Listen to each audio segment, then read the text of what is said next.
ان اللہ وملائکتہ یصلون علی النبی یا ایہا الذین آمنوا صلوا علیہ وسلموا تسلیما۔ تمام تعریفیں اللہ تعالیٰ کے لیے ہیں جو سارے جہاں کا خالق، مالک اور اس کا پروردگار ہے۔ رحمتیں اور سلامتی ہو احمد مجتبی محمد مصطفیٰ محمد ابن عبداللہ پر، جو سارے جہاں والوں کے لیے رحمت بنا کر بھیجے گئے۔ برادران اسلام، دختران ملت، نبی کریم صلی اللہ علیہ وسلم ساری انسانیت کے لیے رحمت ہیں۔ آپ کو، آپ کے ساتھ، آپ کی شریعت کو، آپ کی رسالت کو سارے انسان اور جن بلکہ مخلوقات کے لیے رحمت بنا کر اللہ تعالیٰ نے بھیجا۔ اللہ فرماتا ہے وَمَا أَرْسَلْنَاكَ إِلَّا رَحْمَةً لِّلْعَالَمِينَ، ہم نے آپ کو نہیں بھیجا ہے مگر سارے جہاں والوں کے لیے رحمت بنا کر۔ شیخ الاسلام ابن تیمیہ رحمۃ اللہ علیہ فرماتے ہیں اس سرزمین پر جو بھی خیر ہے وہ نبی کریم صلی اللہ علیہ وسلم کی تعلیمات کی وجہ سے ہے، وہ نبی کریم صلی اللہ علیہ وسلم کی بعثت اور آپ کی رسالت کی وجہ سے ہے، اور اس سرزمین پر جو بھی شر ہے وہ نبی کریم صلی اللہ علیہ وسلم کی خلاف ورزی کی وجہ سے ہے، نبی کریم صلی اللہ علیہ وسلم کی مخالفت کرنے کی وجہ سے ہے۔ نبی کریم صلی اللہ علیہ وسلم ساری دنیا والوں کے لیے عموماً اور مسلمانوں کے لیے خصوصاً آپ اللہ تعالیٰ کی طرف سے ایک بہت بڑا تحفہ ہیں، بہت بڑی نعمت ہیں۔ یہ اللہ تعالیٰ کا کرم ہے، اللہ تعالیٰ کی رحمت کی وجہ سے اللہ تعالیٰ نے آپ کو رحمت للعالمین بنا کر بھیجا۔ نبی کریم صلی اللہ علیہ وسلم نے امت کے لیے، انسانیت کے لیے جو تکلیفیں اٹھائیں، جو مصیبتیں آپ نے برداشت کی، وہ کسی انسان سے ہو نہیں سکتا۔ نبی کریم صلی اللہ علیہ وسلم کو ہر قسم کی تکلیف دی گئی، مختلف قسم کی پریشانیاں اٹھانی پڑی، آپ کو ڈرایا گیا، دسیوں بار آپ کو قتل کرنے کی سازش کی گئی۔ نبی کریم صلی اللہ علیہ وسلم اس کے باوجود آپ اپنے قاتل کو، جانی دشمن کو نبی کریم صلی اللہ علیہ وسلم معاف کر دیتے تھے، یہ آپ کی صفت تھی۔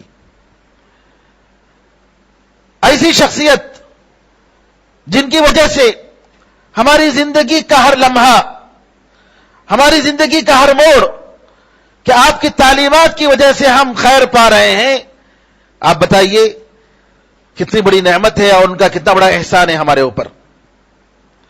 اور ایسی شخصیت کے بارے میں ہمیں کیا کرنا چاہیے، ہمارے اوپر کیا فرض بنتا ہے، ہمیں سوچنے کی ضرورت ہے۔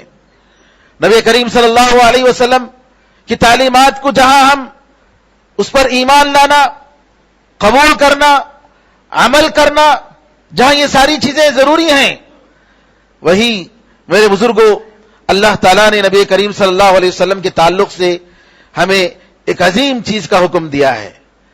اللہ تعالیٰ فرماتا ہے ان اللہ وملائکتہ یصلون علی النبی، بے شک اللہ تعالیٰ اور اس کے فرشتے نبی کریم صلی اللہ علیہ وسلم پر درود بھیجتے ہیں۔ یا ایھا الذین آمنوا صلوا علیہ وسلموا تسلیما، اے لوگوں جو ایمان لائے ہو، نبی کریم صلی اللہ علیہ وسلم پر درود بھیجو اور نبی کریم صلی اللہ علیہ وسلم پر سلام بھیجو۔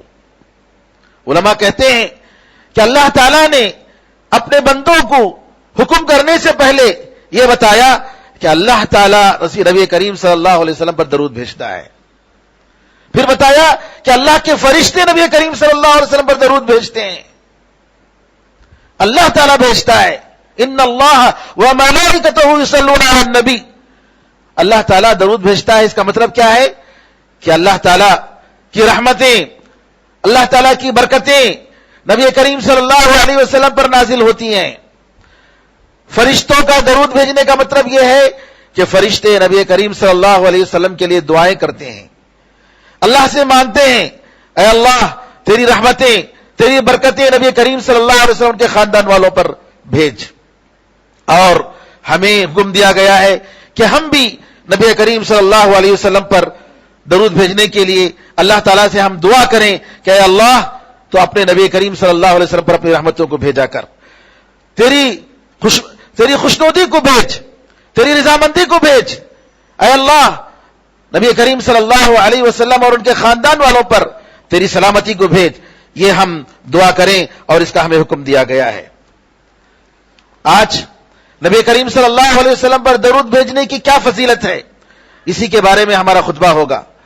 نبی کریم صلی اللہ علیہ وسلم فرماتے ہیں کہ میرے اوپر جو ایک مرتبہ اگر کوئی درود بھیجتا ہے تو اللہ تعالیٰ اس پر 10 مرتبہ رحمتیں نازل فرماتے ہیں. کتنی بڑی عظیم نعمت ہے، بتائیے کتنا بڑا ثواب ہے.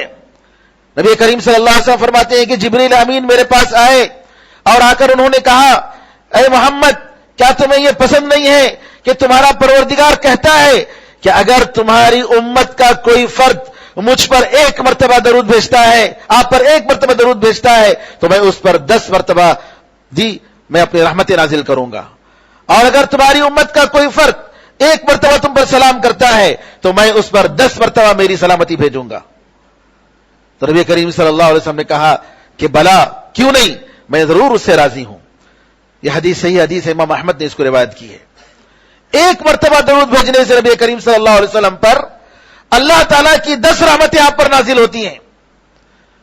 محدثین کے بارے میں آتا ہے کہ نبی کریم صلی اللہ علیہ وسلم کی حدیثوں کو پڑھتے تھے، کتابوں کو پڑھتے تھے، حدیث کی کتابوں کو، اور کہتے تھے کہ میں اس لیے حدیث کی کتاب پڑھتا ہوں کہ بار بار مجھے نبی کریم صلی اللہ علیہ وسلم پر درود بھیجنے کا موقع ملتا ہے.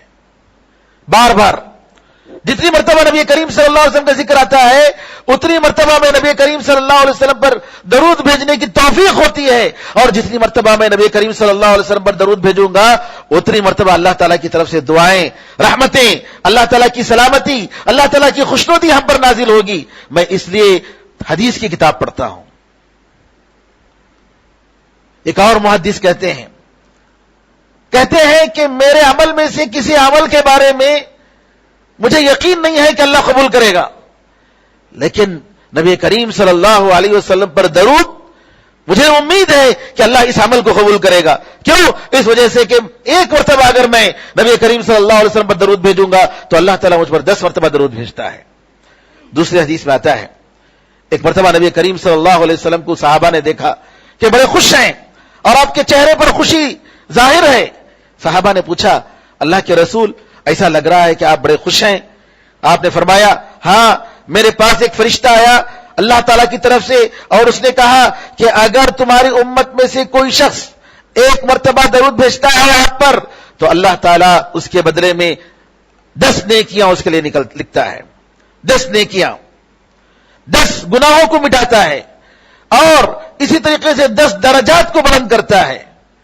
سبحان اللہ کتنا بڑا ثواب ہے. دیکھیے نبی کریم صلی اللہ علیہ وسلم کے بارے میں آتا ہے کہ جب آپ کو اس بات کی اطلاع دی گئی تو آپ نے شکریہ کے طور پر اللہ تعالیٰ کے لیے سجدہ کیا، جیسا کہ بعض روایتوں میں آتا ہے. ایک اور حدیث میں نبی کریم صلی اللہ علیہ وسلم فرماتے ہیں کہ جو شخص نبی کریم صلی اللہ علیہ وسلم پر درود بھیجتا ہے فرشتے اس کے لیے برابر دعا کرتے رہتے ہیں. جتنی مرتبہ آپ اللہ کے رسول صلی اللہ علیہ وسلم پر صلی اللہ علیہ وسلم آپ یہ کہتے رہیں گے صلی اللہ علیہ وسلم، اللہ تعالیٰ آپ پر رحمتیں بھیجے، آپ پر سلامتی بھیجے، اتنی مرتبہ آپ کے لیے فرشتے دعائیں کرتے رہتے ہیں. ایک اور حدیث میں آتا ہے عبداللہ ابن مسعود رضی اللہ عنہ فرماتے ہیں کہ نبی کریم صلی اللہ علیہ وسلم نے فرمایا اللہ تعالیٰ کے کچھ ایسے فرشتے ہیں جو گھومتے رہتے ہیں زمین میں اور دیکھتے ہیں کہ کون نبی کریم صلی اللہ علیہ وسلم پر سلام اور درود بھیجتا ہے. تو یہ فرشتے فوراً اس کو لے کر نبی کریم صلی اللہ علیہ وسلم تک پہنچاتے ہیں. عمار بن یاسر رضی اللہ عنہ کہتے ہیں کہ نبی کریم صلی اللہ علیہ وسلم نے فرمایا کہ اللہ تعالیٰ کے کچھ ایسے فرشتے ہیں کہ بندے بندوں کی آواز کو وہ سن سکتے ہیں. اگر کوئی بندہ مجھ پر درود بھیجتا ہے تو وہ فرشتہ مجھ تک پہنچاتا ہے. اور میں نے یہ دعا کی اللہ تعالیٰ سے کہ اگر کوئی مجھ پر 1 مرتبہ درود بھیجتا ہے تو اللہ تعالیٰ اس پر 10 مرتبہ اپنی رحمتوں کو نازل فرمائے. نبی کریم صلی اللہ علیہ وسلم ایک اور حدیث میں فرماتے ہیں مجھ پر زیادہ سے زیادہ درود بھیجا کرو کیونکہ اللہ تعالیٰ نے میری قبر کے پاس ایک فرشتے کو رکھا ہے. اگر کوئی بندہ درود مجھ پر بھیجتا ہے تو فرشتہ کہتا ہے اے محمد صلی اللہ علیہ وسلم فلاں آدمی جو فلاں کا بیٹا ہے فلاں آدمی جو فلاں کا بیٹا ہے وہ آپ پر اس وقت درود بھیج رہا ہے. آپ پر اس وقت آپ پر درود بھیج رہا ہے, آپ کے لیے دعائیں کر رہا ہے. نبی کریم صلی اللہ علیہ وسلم سبحان اللہ ہمارے ہر درود کو فرشتے پہنچاتے ہیں. ایک اور حدیث میں سنن نبی داؤد کی روایت ہے, شیخ البانی رحمۃ اللہ علیہ نے اس کو حسن قرار دیا. کہتے ہیں کہ اگر کوئی مجھ پر سلام بھیجتا ہے درود بھیجتا ہے تو اللہ تعالیٰ میری روح کو واپس کرتا ہے حتیٰ کہ میں اس پر اپنا جواب دیتا ہوں. اور آپ فرماتے ہیں کہ تم لوگ جہاں ہو وہیں سے سلام بھیجو, وہیں سے درود بھیجو کیونکہ تمہارا سلام اور تمہاری درود مجھ تک پہنچتی ہے. نبی کریم صلی اللہ علیہ وسلم کے لیے خصوصیت ہے کہ عالم برزخ کی زندگی میں قبر میں رہتے ہوئے نبی کریم صلی اللہ علیہ وسلم کے لیے خاص زندگی کہ اللہ تعالیٰ آپ کی روح کو لوٹاتا ہے, اور وہ کیسے لوٹاتا ہے یہ نہیں معلوم, لیکن یہ غیب کی چیزیں ہیں. ہمیں جیسے حدیثوں میں آیا ہے اس طریقے سے ہمیں یقین کرنا چاہیے. لیکن یہ بات بالکل واضح ہے کہ فرشتے ہیں جو نبی کریم صلی اللہ علیہ وسلم تک ان درودوں کو پہنچاتے ہیں. جب یہ بات ہے تو بعض علماء نے کہا, جب ان سے پوچھا گیا حج کو جانے والے عمرے کو جانے والوں سے لوگ کہتے ہیں نبی کریم صلی اللہ علیہ وسلم کو میرا سلام پہنچائیے, کہتے ہیں نا نبی کریم صلی اللہ علیہ وسلم کو میرا سلام پہنچائیے. علماء کہتے ہیں کہ جو آدمیوں کے ذریعے آپ بھیجتے ہیں وہ سلام نبی کریم صلی اللہ علیہ وسلم کو نہیں پہنچتا. کیوں؟ انسان کے اندر اتنی طاقت نہیں کہ نبی کریم صلی اللہ علیہ وسلم تک جا کر آپ کی روح تک جا کر اس کو پہنچائے. لیکن اگر کوئی شخص جہاں ہے وہیں پر صلی اللہ علیہ وسلم کہتا ہے, اللہم صلی علی محمد کہتا ہے, نبی کریم صلی اللہ علیہ وسلم پر فرشتے ایسے موجود ہیں جو نبی کریم صلی اللہ علیہ وسلم تک یہ پیغام کو لے جاتے ہیں, یہ درود کو لے جا کر پہنچاتے ہیں. اب یہاں پر نبی کریم صلی اللہ علیہ وسلم کے درود کے بارے میں جو غلط تصور ہے کہ بعض لوگ قبلہ بنائے ہوئے ہیں, یہ مکے کا قبلہ ہے اور اس کے رائٹ سائڈ میں نبی کریم صلی اللہ علیہ وسلم پر درود بھیجنے کے لیے مدینے کا قبلہ بنائے ہوئے ہیں محراب کے طور پر, اور وہاں ہری چادر, اور نماز ختم ہونے کے بعد اس چادر کی طرف پلٹ کر دعا کرتے ہیں اللہ یا رسول اللہ الصلوۃ والسلام علیک یا رسول اللہ, الصلاۃ والسلام علیک یا رسول اللہ. یہ صرف اور صرف نبی کریم صلی اللہ علیہ وسلم کے قبر کے سامنے بول سکتے ہیں. مسجد نبوی میں دور رہ کر بھی آپ الصلاۃ والسلام علیک یا رسول اللہ نہیں بول سکتے. قبر کے سامنے جیسا ہم قبرستان جاتے ہیں تو کیا کہتے ہیں, السلام علیکم اہل الدیار من المؤمنین والمسلمین. ہم سارے مسلمانوں کے لیے قبر میں جو وہاں موجود ہیں ان کے لیے ہم دعا کرتے ہیں تم پر سلامتی ہو اے گھر والوں, اے مومنوں, اے مسلمانوں. 2 کیٹیگری قبروں میں, قبرستان میں رہنے والوں میں 2 کیٹیگری, ایک مسلم ہے ایک مومن ہے. اور نبی کریم صلی اللہ علیہ وسلم نے اس کا ذکر فرمایا, السلام علیکم اہل الدیار من المؤمنین والمسلمین یغفر اللہ لنا ولکم. اللہ تعالی ہمیں اور آپ کو معاف فرمائے. یہاں قبرستان میں ہیں قبر کے سامنے اور ڈائریکٹ ان سے خطاب کر رہے ہیں. بالکل اسی طریقے سے نبی کریم صلی اللہ علیہ وسلم کے قبر کے سامنے اگر کوئی جاتا ہے الصلاۃ والسلام علیک یا رسول اللہ کہہ سکتا ہے. اس کے بعد ہٹ کر السلام علیک یا ابا بکر, السلام علیک یا عمر. یہ کب؟ جب آپ کی قبر کے سامنے ہو تب. دور سے رہ کر سلام بھیجنا اور الصلاۃ والسلام علیک یا رسول اللہ کہنا یہ بدعت ہے, جائز نہیں ہے. قبر کے سامنے آپ کہہ سکتے ہیں, دور رہ کر آپ الصلاۃ والسلام علیک یا رسول اللہ, او اللہ کے رسول, اے اللہ کے رسول. یہ لفظ جو ہے یا رسول اللہ یہ قبر کے سامنے ہو سکتا ہے, قبر سے دور نہیں ہو سکتا ہے. سمجھنے کی بات ہے. آپ صلی اللہ علیہ وسلم پڑھیے, درود ابراہیم پڑھیے, اللهم صل على محمد وعلى آل محمد كما صليت على إبراهيم وعلى آل إبراهيم إنك حميد مجيد اللهم بارك على محمد وعلى آل محمد كما باركت على إبراهيم وعلى آل إبراهيم إنك حميد مجيد. آپ یہ پڑھیے صلی اللہ علیہ وسلم پڑھیے مختصر طور پر, لیکن آپ جو ہے دور رہ کر الصلاۃ والسلام علیک یا رسول اللہ یا دکانوں میں توغرے لگا رہے ہیں الصلاۃ والسلام علیک یا رسول اللہ, یہ بدعات ہے اور کسی بھی طریقے سے جائز نہیں ہے میرے بھائی. اسی طریقے سے ہم بتائیں گے کن جگہوں میں نبی کریم صلی اللہ علیہ وسلم پر درود بھیجنا زیادہ مشروع ہے. نبی کریم صلی اللہ علیہ وسلم سے آیا ہے, ثابت ہے. لیکن بعض لوگ نماز کے بعد آپ دیکھیں گے کہ نماز ختم ہوتے ہی بعض لوگ دعاؤں کے بعد جی الصلاۃ والسلام علیکہ یا رسول اللہ یا اللہم صلی علی محمد, ہر فرض نماز کے بعد یا فجر کے بعد اور عصر کے بعد. نبی کریم صلی اللہ علیہ وسلم سے اس کا ثبوت نہیں ہے.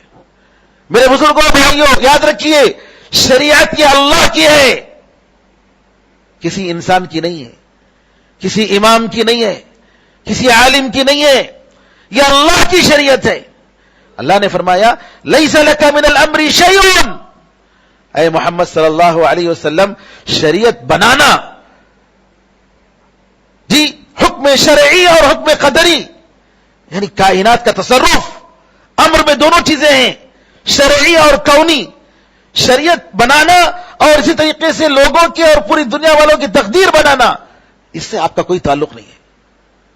اللہ تعالیٰ نبی کریم صلی اللہ علیہ وسلم سے فرما رہا ہے, تو شریعت اللہ تعالیٰ کی ہے. اور شریعت اللہ تعالیٰ کی ہے اس کا مطلب یہ ہوا کہ شریعت نے جس جگہ جس وقت جس طریقے سے جو عبادت کرنے کا حکم دیا ہے وہ عبادت اسی طریقے سے کریں, اسی جگہ کریں, اسی کیفیت کے ساتھ کریں, اسی زمانے میں کریں. تراویح کی نماز ہم نے جماعت کے ساتھ پڑھی رمضان میں, لیکن وہی قیام اللیل اگر کوئی شخص رمضان کے بعد جماعت کے ساتھ کسی مسجد میں کرتا ہے بدعت ہے. جماعت کے ساتھ پابندی کے ساتھ اگر کر رہا ہے, چلو ہم رمضان کے علاوہ دوسرے مہینوں میں تراویح کے جیسا پڑھتے ہیں, جماعت کی شکل میں پڑھتے ہیں, بدعت ہے. ہاں کوئی پڑھ رہا تھا ساتھ لگ گیا, اس کے ساتھ نماز پڑھ رہا ہے, کوئی حرج نہیں. کیوں؟ اس لیے کہ نبی کریم صلی اللہ علیہ وسلم نے صرف رمضان کی 3 راتوں میں 23, 25 اور 27ویں 3 راتوں میں آپ نے جماعت کے ساتھ پڑھی, اور 29ویں رات آپ نے نماز نہیں پڑھی اس وجہ سے کہ کہیں تراویح کی نماز فرض نہ ہو جائے. اور عمر رضی اللہ تعالی عنہ نے جب دیکھا کہ جو ہے اب فرضیت کی بات نہیں ہے اور لوگ الگ الگ پڑھ رہے ہیں جماعت کے ساتھ, تو نبی عمر رضی اللہ تعالی اپنے زمانے میں ایک امام کے پیچھے لوگوں کو جمع کیا. اور ہمیں نبی کریم صلی اللہ علیہ وسلم نے حکم دیا علیکم بسنتی وسنت الخلفاء الراشدین المہدیین من بعدی, کہ تم لوگ میری سنت کو لازم پکڑو اور میرے بعد خلفائے راشدین کی سنت کو لازم پکڑو. عمر رضی اللہ عنہ نے کوئی بدعت کا کام نہیں کیا. عمر رضی اللہ عنہ نے کوئی بدعت کا کام نہیں کیا, وہ سنت تھی. اور جس کی وجہ سے نبی کریم صلی اللہ علیہ وسلم روزانہ رمضان میں راتوں میں نماز پڑھنے سے آپ نے منع کیا کہ فرض نہ ہو جائے تمہارے شوق کو دیکھ کر. فرض ہونے کی بات اب ختم ہو گئی, نبوت کا سلسلہ ختم ہو گیا, اللہ تعالیٰ کی طرف سے وحی آنے والی نہیں ہے. اس وجہ سے نبی کریم صلی اللہ علیہ وسلم کے ایک خلیفہ راشد عمر فاروق رضی اللہ تعالیٰ عنہ نے جی باقاعدہ جماعت کے ساتھ کا سلسلہ شروع کیا. تو میں یہ کہنا چاہتا ہوں شریعت اللہ کی ہے. کسی بھی انسان کو چاہے کتنا بڑا عالم ہو, اپنے طرف سے کسی چیز کو شریعت میں داخل کرنے کا حق نہیں پہنچتا. تو جو عمل جس طریقے سے جس کیفیت کے ساتھ جس زمانے میں جس وقت میں جو کیا گیا اسی طریقے سے کرنا یہ شریعت کا نام ہے, یہ اتباع نبی کریم صلی اللہ علیہ وسلم کا نام ہے. تو جو لوگ نمازوں کے بعد یا جمعے کے بعد کھڑے ہوتے ہیں, بعض مسجدوں میں ہے مدراس میں جمعے کی نماز ختم ہوتی ہے, نماز ختم ہونے کے بعد ان کی دعائیں ہوتی ہیں, اس کے بعد سب کھڑے ہو جاتے ہیں, کہتے ہیں کہ نبی کریم صلی اللہ علیہ وسلم تشریف لا رہے ہیں, اور کھڑے ہو کر جی الصلاۃ والسلام علیک یا رسول اللہ کے گن گاتے ہیں. نبی کریم صلی اللہ علیہ وسلم سے اس کا ثبوت نہیں ہے میرے بھائیو. لو کان خیرا ما سبقونا الیہ, کفار نے کہا مومنوں کے بارے میں, کفار مکہ نے کہا اگر خیر کی بات اگر یہ ہوتی, یہ دین اچھا ہوتا تو یہ لوگ ہم سے آگے نہیں بڑھتے.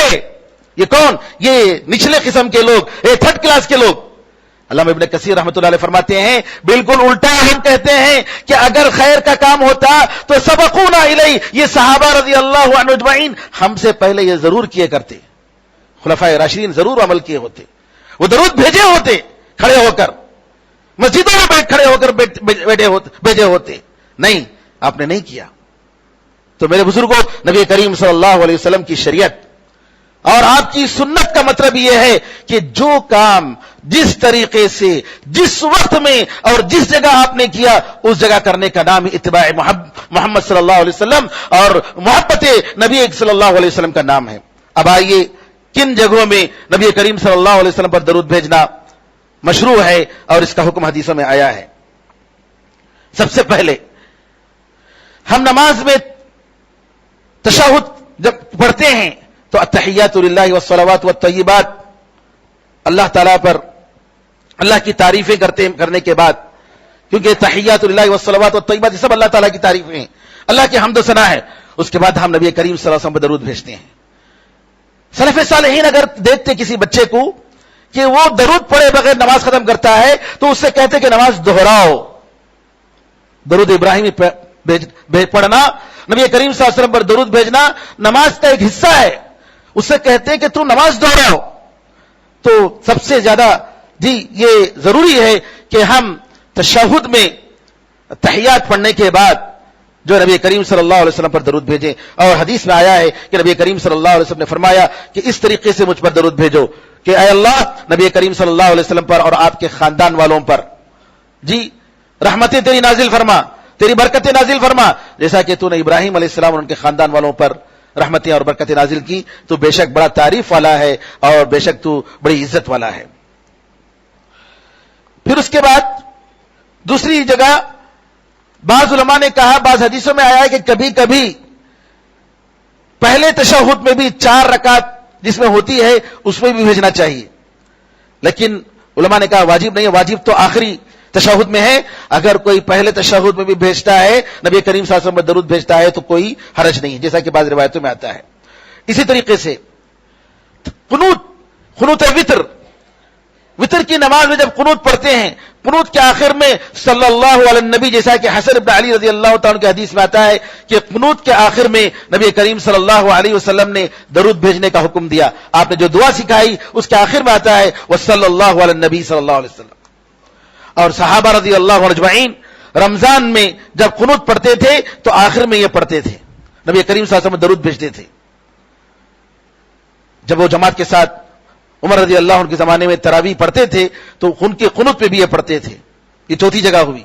5ویں جگہ جہاں پر نبی کریم صلی اللہ علیہ وسلم پر درود بھیجا جائے گا، جنازے کی نماز میں دوسری تکبیر کے بعد، جنازے کی نماز میں دوسری تکبیر کے بعد، پہلی تکبیر کے بعد سورہ فاتحہ پڑھتے ہیں، دوسری تکبیر کے بعد درود ابراہیمی پڑھنی چاہیے، اللہم صلی علی محمد وعلی آل محمد کما صلیت علی ابراہیم وعلی آل ابراہیم انک حمید مجید، اللہم بارک علی محمد وعلی آل محمد کما بارکت علی ابراہیم وعلی آل ابراہیم انک حمید مجید۔ 6 جگہ نبی کریم صلی اللہ علیہ وسلم پر درود بھیجنے کی، جیسا کہ عبداللہ بن عمرو بن العاص رضی اللہ عنہ فرماتے ہیں کہ اذان کا جواب دے کر جب ختم ہو جائے تو اذان کی دعا پڑھنے سے پہلے اذان کا جواب دیں، جواب دینے کے بعد اذان کی دعا، اذان کے بعد کی جو دعا ہے اللہم رب هذه الدعوة التامة والصلاة القائمة، اس سے پہلے نبی کریم صلی اللہ علیہ وسلم درود بھیجے۔ حدیث میں آتا ہے کہ مؤذن جب اذان دیتا ہے تو ویسا ہی کہو جیسا وہ کہتا ہے، پھر اس کے بعد مجھ پر درود بھیجو، کیونکہ اگر کوئی مجھ پر درود بھیجے گا تو اللہ تعالیٰ اس پر 10 مرتبہ رحمت نازل فرمائے گا۔ پھر میرے لیے وسیلہ مانگو، کیونکہ وسیلہ آپ کے الفاظ ہیں، نبی کریم صلی اللہ علیہ وسلم فرماتے ہیں کہ وسیلہ ایک مقام ہے جنت میں جو کسی بندے کے لیے لائق نہیں ہے الا کہ میں ہوں، مجھے امید ہے کہ اللہ تعالیٰ مجھے وہ وسیلہ عطا فرمائے گا۔ وسیلہ ایک مقام ہے، ایک بلند مقام ہے جو اللہ تعالیٰ نبی کریم صلی اللہ علیہ وسلم کو عطا فرمائے گا۔ تو ہم دعا میں اس کا ذکر فرماتے ہیں اور فرماتے ہیں نبی کریم صلی اللہ علیہ وسلم اگر کوئی میرے لیے وسیلہ وہ مقام مانگتا ہے اس کے لیے شفاعت حلال ہو گئی یا شفاعت واجب ہو گئی۔ تو یہ کہ نبی کریم صلی اللہ علیہ وسلم پر ہم درود بھیجیں اذان سننے کے بعد، پھر اس کے بعد اذان کی دعا پڑھیں، یہ ایک چھٹی جگہ ہوئی۔ ساتویں جگہ یہ ہے کہ نبی کریم صلی اللہ علیہ وسلم پر ہم درود بھیجیں کب؟ جب کبھی ہم دعا پڑھتے ہیں، دعا کرتے ہیں، دعا مانگتے ہیں، کبھی بھی آپ ہاتھ اٹھا کر دعا مانگتے ہیں، سب سے پہلے اللہ کی تعریف، پھر اس کے بعد نبی کریم صلی اللہ علیہ وسلم پر درود۔ نبی کریم صلی اللہ علیہ وسلم فرماتے ہیں کہ اگر کوئی شخص نماز پڑھے یا دعا کرے تو سب سے پہلے اللہ تعالیٰ کی تعریف کرے، پھر اس کے بعد نبی کریم صلی اللہ علیہ وسلم پر درود بھیجے۔ یہاں اذا صلی احدکم فلیبدأ بتحمید اللہ، تو صلی سے مراد دعا ہے کہ اگر کوئی تم میں سے دعا کرے تو سب سے پہلے دعا میں اللہ تعالیٰ کی تعریف سے شروع کرے، پھر اس کے بعد میرے اوپر درود بھیجے، پھر اس کے بعد جو چاہے وہ دعا کرے۔ بعض روایتوں میں نبی کریم صلی اللہ علیہ وسلم فرماتے ہیں کل دعاء محجوب حتی یصلی علی النبی صلی اللہ علیہ وسلم، ہر دعا کو اللہ تعالیٰ قبول نہیں کرے گا۔ جی، اللہ تعالیٰ کی قبولیت کے درمیان ایک پردہ ہے، ایک رکاوٹ ہے، کب تک؟ جب تک کہ نبی کریم صلی اللہ علیہ وسلم پر درود نہ بھیجا جائے۔ ابن القیم رحمۃ اللہ علیہ فرماتے ہیں کہ دعا کی کنجی اللہ کی تعریف اور نبی کریم صلی اللہ علیہ وسلم پر درود ہے، جیسا کہ نماز کی کنجی کیا ہے، نماز کی چابی کیا ہے، وضو ہے۔ تو اسی طریقے سے دعا کی کنجی کیا ہے، نبی کریم صلی اللہ علیہ وسلم پر درود ہے۔ فضالۃ ابن عبید کہتے ہیں کہ نبی کریم صلی اللہ علیہ وسلم نے ایک شخص کو دیکھا کہ وہ نماز پڑھ رہا تھا، نماز پڑھنے کے بعد اس نے دعا کی، دعا جب کرتے ہوئے اس نے نہ اللہ کی تعریف کی نہ نبی کریم صلی اللہ علیہ وسلم پر درود بھیجا۔ نبی کریم صلی اللہ علیہ وسلم نے فرمایا، کہا کہ اس نے جلدی کیا ہے، اس نے جلدی کی ہے، دعا کرنے کا یہ طریقہ نہیں ہوتا۔ پھر آپ نے فرمایا کہ اگر تم دعا کرو تو سب سے پہلے اللہ تعالیٰ کی تعریف کرو، اس کے حمد و ثنا کرو، پھر نبی کریم صلی اللہ علیہ وسلم پر درود بھیجو، پھر اس کے بعد دعا کرو۔ موضوع ابھی باقی ہے، انشاءاللہ اگلے خطبے میں ہم بتائیں گے۔ اللہ تعالیٰ سے دعا ہے کہ کثرت سے زیادہ نبی کریم صلی اللہ علیہ وسلم پر درود بھیجنے کی ہمیں توفیق عطا فرمائے۔ بار بار، خاص طور پر آج جمعے کے دن میرے بزرگوں، آج کا دن نبی کریم صلی اللہ علیہ وسلم نے فرمایا کہ تم جمعے کے دن زیادہ سے زیادہ مجھ پر درود بھیجا کرو، کیونکہ تمہارا درود مجھ پر پیش کیا جاتا ہے۔ اللہ تعالیٰ سے دعا ہے کہ اللہ تعالیٰ ہم سب کو اس کی توفیق عطا فرمائے، حسن عمل کی توفیق عطا فرمائے۔ آمین ارحم الراحمین۔ بارک اللہ لنا ولکم فی القرآن العظیم ونفعنا وإیاکم بالآیات والذکر الحکیم، انہ تعالی جواد کریم ملک رؤوف رحیم رب حلیم۔